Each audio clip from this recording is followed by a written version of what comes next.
Got it, kid. Dear future me, I'm sorry. I'm sorry that things don't always go as planned, that when life moves away from that click, time moves away from that tick, tock, tick. Dear future me, I'm so sorry. I'm sorry that the path to you has taken so long, but I planned for things not to go so wrong, but you see, my life has been interrupted. Interrupted by the corruption of my own mind, interrupted by the corruption of human mankind, interrupted by the corruption of my mind being so motherfucking corrupted. Please excuse my mind. Excuse my mind as it wanders away and my past experiences become my present conversations with you. I miss those days when we could paint our names and leave our fingerprints. Or we could leave our fingerprints and paint our names, and that time was the best time because we always got to sleep next to our crush and shit. And mommy and daddy were our biggest heroes because they always kept us from committing sins. I bet you wonder if they were proud of me.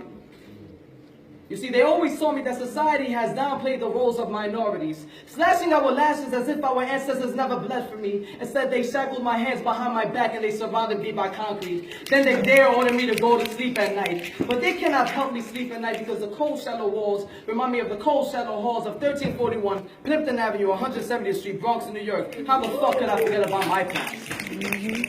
How can you forget about your past when you use that sharp needle to engrave your name into your own skin just to clarify that you are still sane enough to know who you are? To justify that you are as human being as any other human being, you bled.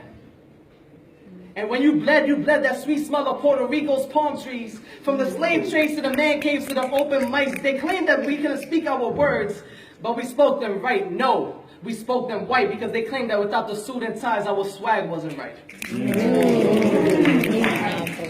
But we continue to yell at the top of our lungs because they claim that they cannot hear us. But not too loud because when they begin to fear us, then they release their bullets like knives, piercing right through us, killing our kids' future, and our motherfucking ancestors cry for us. And as they cradled us in their arms, they also proved that they loved us at first sight because they actually died for us.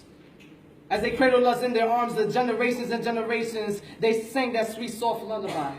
But they never thought that they would have to cradle us in their arms, begging God to let us survive from all the hate inside of our society. They even tagged us as minorities. Back to the TikTok after the beat. Dear future me, I am so motherfucking sorry.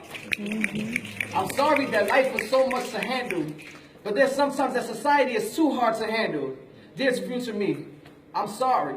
For all the mistakes that I have made, I'm sorry.